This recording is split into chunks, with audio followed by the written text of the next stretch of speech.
मित्रांनो, लिमये सर इथं बसलेले आहे. काय वाटतंय तुम्हाला? एक्सपेक्ट नव्हतं केलं ना? तर असंच होतं. जुन्या ठिकाणी आलं ना, पुण्यातले कोणी ॲक्टर्स लोक इथे भेटणार म्हणजे भेटणार असे हे ठिकाण आहे. तर लिमये सरांना विचारूया आता हे का येतात आणि त्यांना इथले कुठले पदार्थ आवडतात. बोला. नमस्कार. माझं मुळातच अपब्रिंगिंग सदाशिव पेठ पुणे 30मध्ये झालेलं आहे. त्यामुळे माझं सगळं बालपणच इथे गेलेलं आहे आणि बालपणापासूनच्या या सगळ्या आठवणी आहेत. आणि तेव्हापासूनच एक उत्तम बोर्डिंग हाऊस जे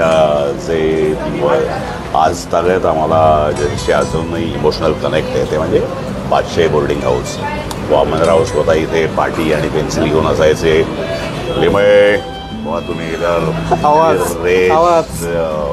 नाव फोडायचे, मग तुमचे गुण आणि असं ते टिपिकल सदाशिव पेठेच्या संस्कृतीबद्दल जे काही बोललं जातं तर ते सगळं अजूनही इथं उत्तम जतन करून ठेवलेलं आहे. आज खूप वर्षानंतर इथे येण्याचा योग आला. बायको, मुलगा, सासू सासरे सगळेच त्यांना म्हणलं तुम्हाला सदाशिव पेठेतल्या एका खास ठिकाणी नेतो. जवळपास मला वाटतं 100 वर्ष पूर्ण होत आलेली आहेत या खानावळीला.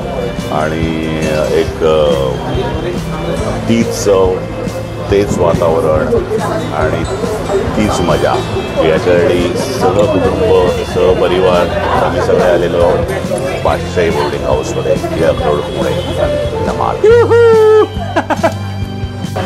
तर मित्रांनो, तुम्ही जर सदाशिव पेठेत आणि टिळक रोडला आले तर नक्की बादशाही बोर्डिंगला थाळी जेवण केल्याशिवाय जाऊ नका. आणि चला तर मग भेटूया अशाच नवीन चवीच्या शोधामध्ये. तेपर्यंत खात राहा, हसत राहा आणि नवीन नवीन पदार्थ एक्सप्लोअर करत राहा.